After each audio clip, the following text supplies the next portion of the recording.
Welcome to Mind Set in Stone podcasts, where we dive deep into the most compelling books on the shelf. Join hosts Dave and Poppy as they uncover the stories, themes, and ideas that shape our understanding and inspire curiosity. Get ready to explore the big ideas that leave a lasting impact. Let's get started. Ever get that feeling, that no matter what you do or where you are, it's just not enough. Yeah, like you're being measured against some impossible standard.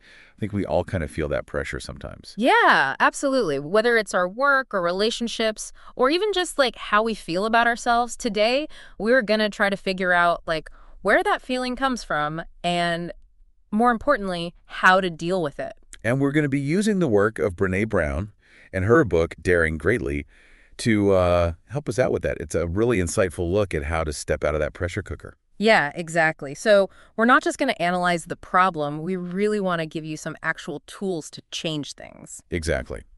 And the big idea here is vulnerability.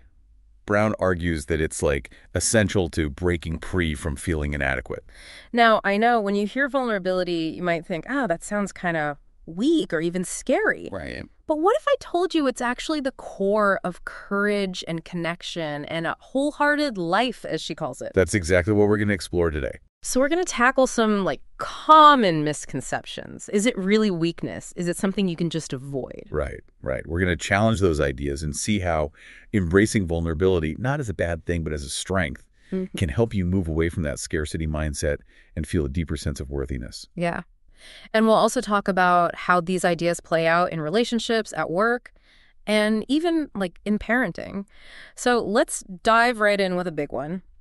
The myth that vulnerability equals weakness. Yeah. It's almost like it's built into our culture, right? It is. This idea that to be strong, you have to be tough, you can't let anything in, you can't show any cracks. Yeah, exactly. And Brown's research really turns that on its head. She's saying it's not just wrong, it's actually the most dangerous myth out there. And what I find fascinating is that vulnerability isn't just some, negative emotion. It's the foundation of all our emotions. Yes. Think about it. Can you really experience love without the risk of getting hurt? Can you truly feel joy without knowing it might not last forever? Courage, by definition, requires us to be vulnerable. You have to step into the unknown, face your fears, even creativity. You have to put your ideas out there knowing people might criticize them. That's such a great way to put it. So when we try to protect ourselves from being vulnerable, we're not just shutting out potential pain. We're also missing out on the things that give life meaning. Exactly. And Brown talks about this interesting paradox. We often really appreciate vulnerability in other people. We admire their authenticity, their willingness to be real. Yeah. But we're terrified of being vulnerable ourselves. We're afraid of being judged, rejected. Right. I want you to be real with me, but don't expect the same from me. It's there's this unspoken rule. Yeah. And she even uses the example of TED Talks. You have all these people on a huge global stage openly talking about their failures and struggles, their most vulnerable moments. It takes a lot of courage to do that. It really does. And it illustrates this link between vulnerability and daring greatly. To stand up there and share something so personal, something that might not be perfect, that's vulnerability in action. And those moments are the ones that really resonate with people. They connect us on a human level. Okay, so myth number 1, vulnerability equals weakness debunked. It's actually the source of so much that makes life rich and meaningful. Now, let's look at the second myth. I don't do vulnerability. I have to admit, I've probably thought that myself sometimes. It's a common one. We try to convince ourselves that we're just not the vulnerable type. We think we can somehow be above it. But honestly, the only way to avoid vulnerability is to avoid living. Uncertainty, risk, emotional exposure, they're all part of being alive. Can't have close relationships, go after meaningful goals, or experience the full range of human emotions without being vulnerable. So when someone says, I don't do vulnerability, what are they really saying? And what exactly is vulnerability not? Because I think there's some confusion about that. That's a really important point. Vulnerability isn't about just sharing every detail of your life with anyone who will listen. It's not emotional dumping or this need to overshare. Right. And it's definitely not that carefully curated vulnerability we see on social media. Right, that very filtered, strategic kind of vulnerability. Exactly. True vulnerability, the kind Brown talks about, is about sharing your real feelings and experiences with the people who've earned the right to hear them. It's built on mutual respect, clear boundaries, and deep trust. There's a two-way street. And that idea of trust being built over time, that's crucial. You don't just spill your guts to a complete stranger. Right. Brown uses this great analogy from her daughter, Ellen, called the marble jar. So imagine your relationships are like a jar, and every time someone does something to build trust, keeps a secret, or remembers something important to you, shows they care. It's like adding a marble to the jar. And then if they break your trust, they lose a marble. Exactly. And Brown found something really interesting. One of the most damaging betrayals in relationships isn't necessarily the big dramatic ones. It's what she calls the betrayal of disengagement. It's when people stop caring, become emotionally unavailable. They're not willing to put in the effort. That makes sense. It's like feeling alone even when you're with someone. Right. And Brown is very open about her own journey. She talks about trying to avoid vulnerability, keeping herself busy, trying to control everything to avoid those messy feelings. But she realized that avoiding vulnerability was actually stopping her from connecting with people and experiencing real joy. Which brings us to that moment in the book where she talks to a man at conference who says he's not good at vulnerability, but he's damn good at shame. That sets the stage for understanding the next piece of the puzzle, right? Absolutely. Because shame, that feeling of being flawed and unworthy, it's a huge obstacle to embracing vulnerability. Brown's research shows that learning to deal with shame, what she calls shame resilience, is absolutely essential if we want to live more open and courageous lives. Okay, so let's break that down. What exactly is shame, according to Brené Brown? She defines it as that intensely painful feeling of believing we are flawed and therefore unworthy of love, belonging, and connection. It's that deep down feeling that there's something wrong with us, that we're not good enough. And it's the fear of being disconnected, of being alone. And she says everyone experiences shame. Right. It's a universal human experience. No one is immune to it. In fact, she says that the only people who claim they never experience shame are probably lacking empathy. They can't connect with others on that human level. It's part of what makes us human, even though it's uncomfortable. And it seems like the ways we usually respond to shame, even though they feel like we're protecting ourselves, actually just push us further away from the connection we crave. Exactly. Based on Dr. Hartling's work, Brown identifies 3 common ways people respond to shame: moving away, moving toward, and moving against. Moving away is like withdrawing, hiding, silencing yourself. Moving toward is trying to please everyone, becoming a chameleon. And moving against is lashing out, trying to control others. The problem is all these strategies offer temporary relief, but ultimately they lead to more isolation. And Brown even shares that story about accidentally hitting reply all instead of forward on an email, and it triggers this massive shame attack. It's so relatable, even though it's embarrassing. It is. That dry mouth, racing heart, all those negative thoughts, it's classic shame. It shows how even small things can set off those intense feelings. So how do we develop shame resilience? How do we deal with those attacks? It starts with recognizing your personal shame triggers. What situations, comments, or feelings tend to bring up that sense of unworthiness? Then it's about understanding what shame is, how it works, how it affects you. You have to be able to see it clearly.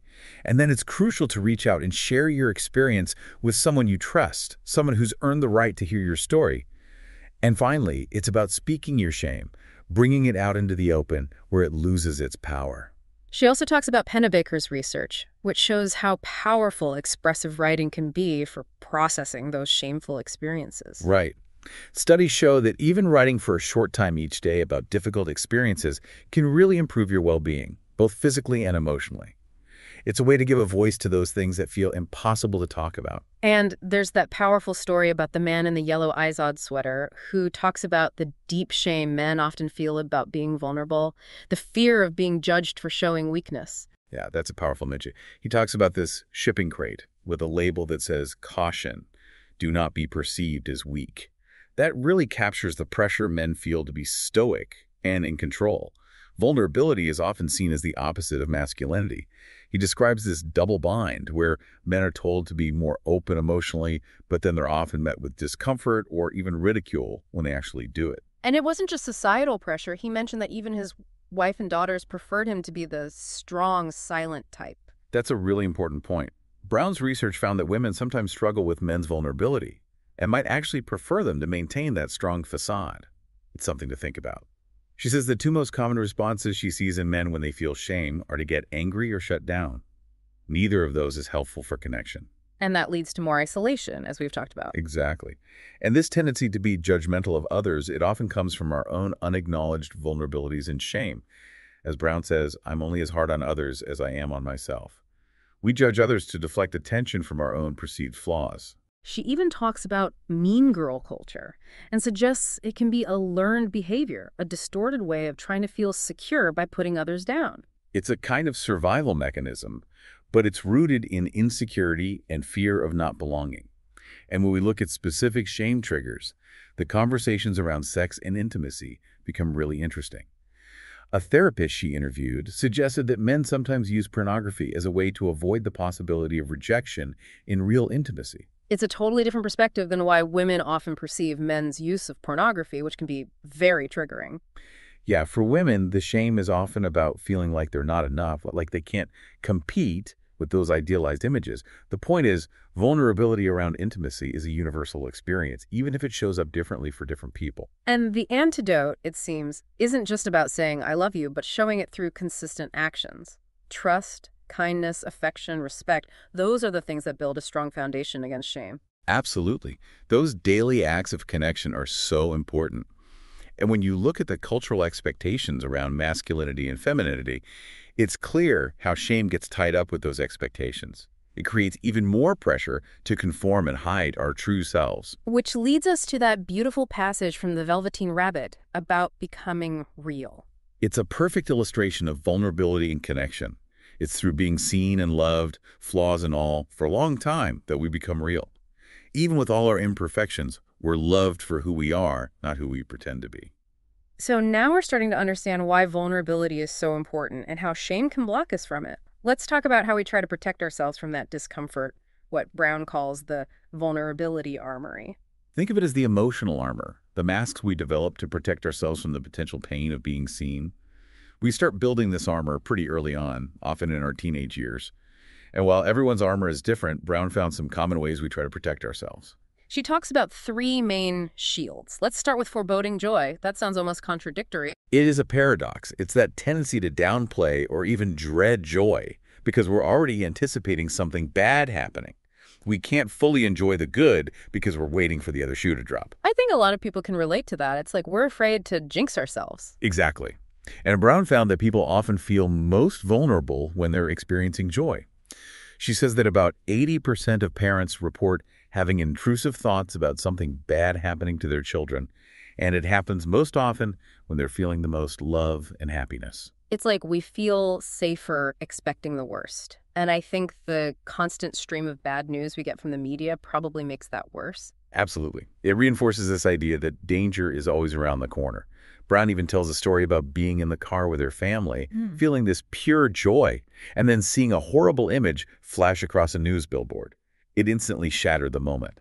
So how do we fight that urge to sabotage our own joy? What's the daring greatly strategy for dealing with foreboding joy? Gratitude. When you feel that vulnerability creeping in during a joyful moment, shift your focus to what you're grateful for. It changes the feeling from a warning to a reminder of how precious that moment is. So instead of waiting for the other shoe to drop, we focus on the shoes we're wearing right now and appreciate them. Exactly. And what's interesting is that Brown's research found that people often describe joy and gratitude as spiritual practices. They connected them to a sense of belonging and a belief in something bigger than themselves. They even differentiated between happiness, which they saw as more dependent on external things, and joy, which was a deeper feeling that came from within and was rooted in gratitude. So the takeaway here is to let ourselves experience joy fully, without immediately trying to temper it with worry. We need to lean into those moments, even if it feels a little scary. Right. Letting ourselves feel joy actually makes us more resilient. Brown tells this story about her daughter Ellen at the park, completely lost in the moment, just playing. That's the kind of joy we want to cultivate. Okay, the second shield is perfectionism. This is something we hear a lot about, but Brown has a very specific take on it. Yeah, she's clear that perfectionism is not the same as striving for excellence or wanting to achieve things. Perfectionism is about defense.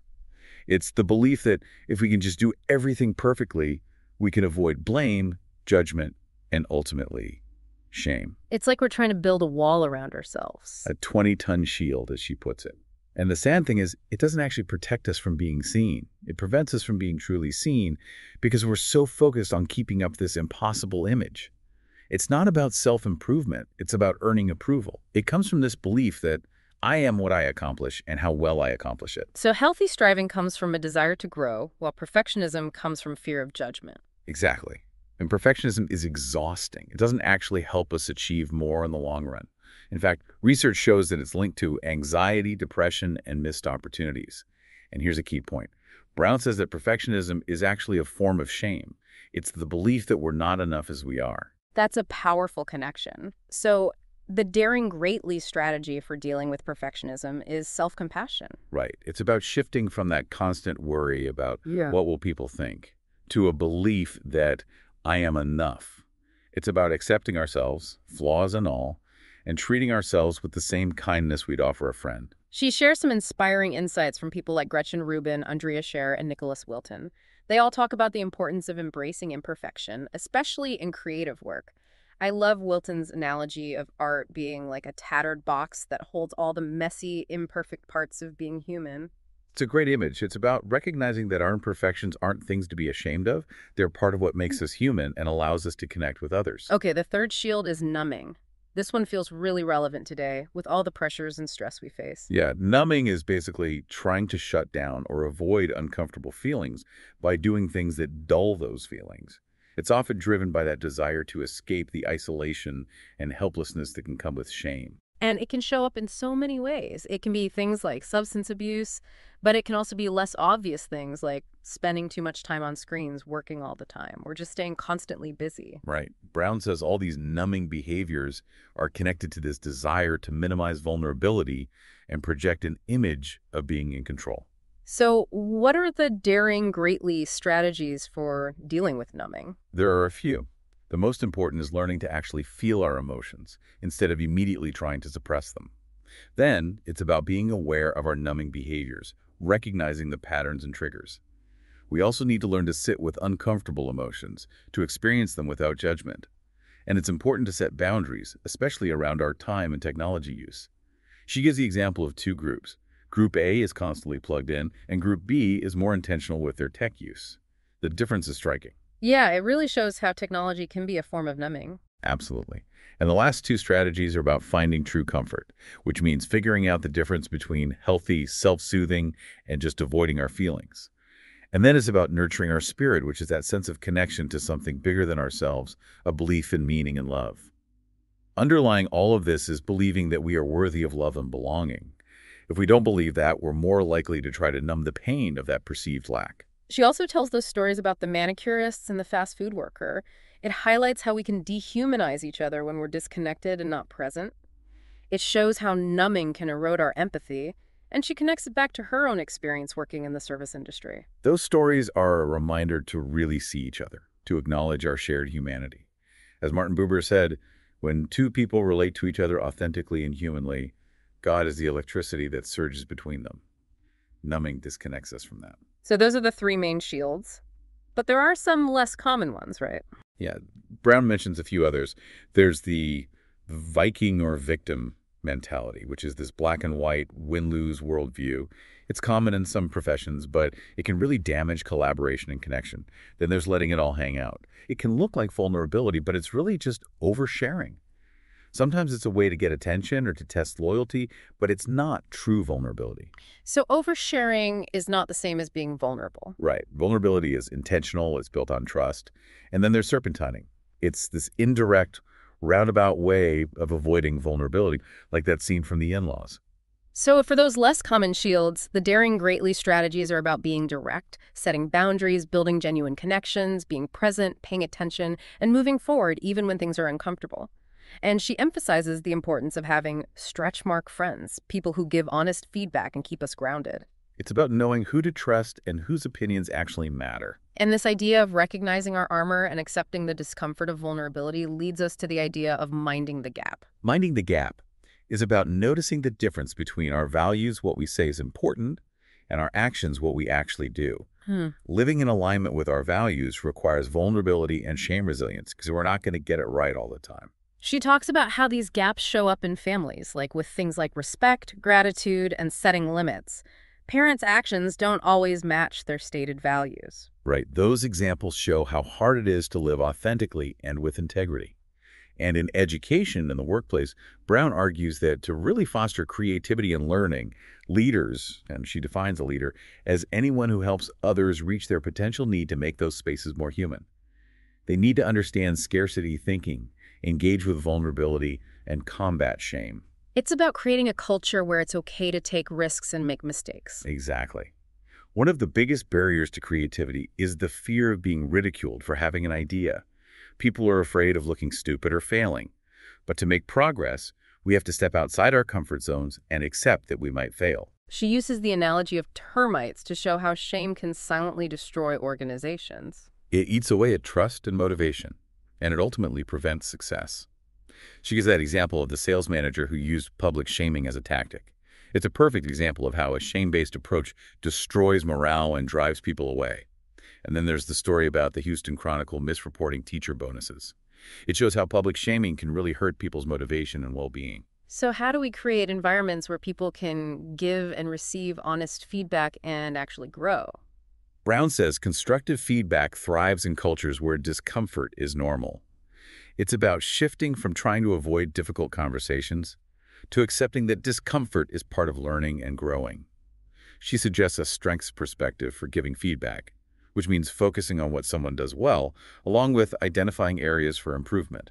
She gives that example of the classroom presentation feedback. Students had to identify both strengths and weaknesses in their presentations and use their strengths to improve. It's a really practical way to apply that idea. Right. And she contrasts this with armored feedback, which is just giving criticism without any empathy or support. It's usually driven by anger and doesn't lead to positive change. She even gives a feedback checklist, which focuses on giving feedback without shame, owning your part in the situation, expressing gratitude, focusing on growth, and being vulnerable yourself. It makes you think about how different things could be if we focused on collaboration and support instead of judgment and blame. She also talks about entrepreneurs like Gay Gaddis and Christine Day, who emphasize how important vulnerability is for leadership and innovation.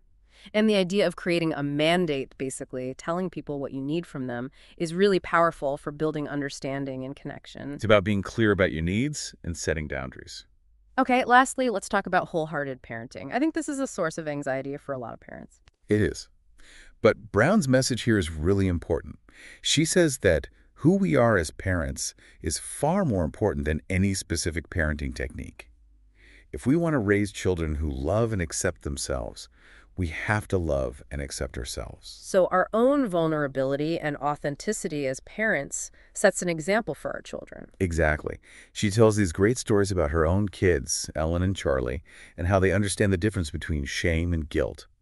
And she points to research that shows that the brain processes social rejection and shame like physical pain. It suggests that childhood shame can have long-lasting effects. That's why it's so important to talk openly with our children about shame. And it's not about trying to be the perfect parent. There are many ways to be a good parent. The important thing is to be engaged. Exactly.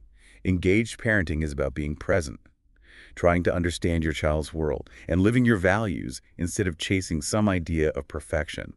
And one of the hardest but bravest things we can do as parents is to let our children struggle. It's so hard to watch them go through tough times. We just want to protect them. I know. But Brown talks about C.R. Snyder's research on hope. He says hope is about having goals, knowing how to reach them, and feeling like you have control over your life. By letting our children face challenges, we help them develop hope and resilience. She tells this story about her daughter Ellen's swim meet. It's about how hard it is to let go and just be there for our kids, even when they might not succeed. It all goes back to that quote from Theodore Roosevelt about the man in the arena. That quote is really at the heart of Daring Greatly. It's about having the courage to show up and be vulnerable, even when you might fail or be criticized. The story about the young man who declares his love and gets rejected, that's a perfect example. It's about putting yourself out there no matter what your arena is. So to sum up this deep dive into Daring Greatly, vulnerability is not weakness. It's actually the foundation for a meaningful life. It takes courage, compassion, and connection.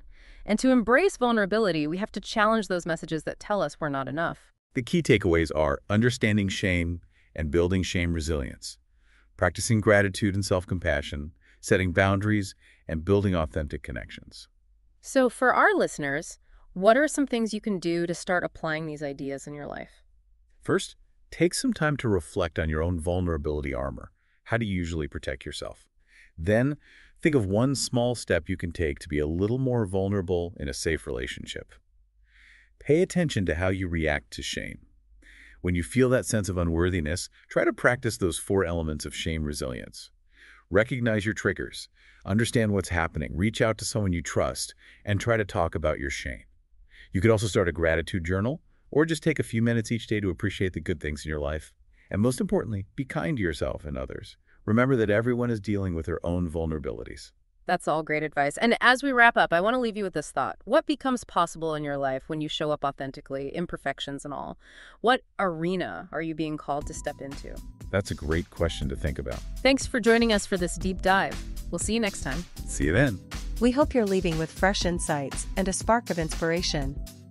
Remember to subscribe, leave a review, and check back for more episodes as we dive into new worlds of thought, one book at a time.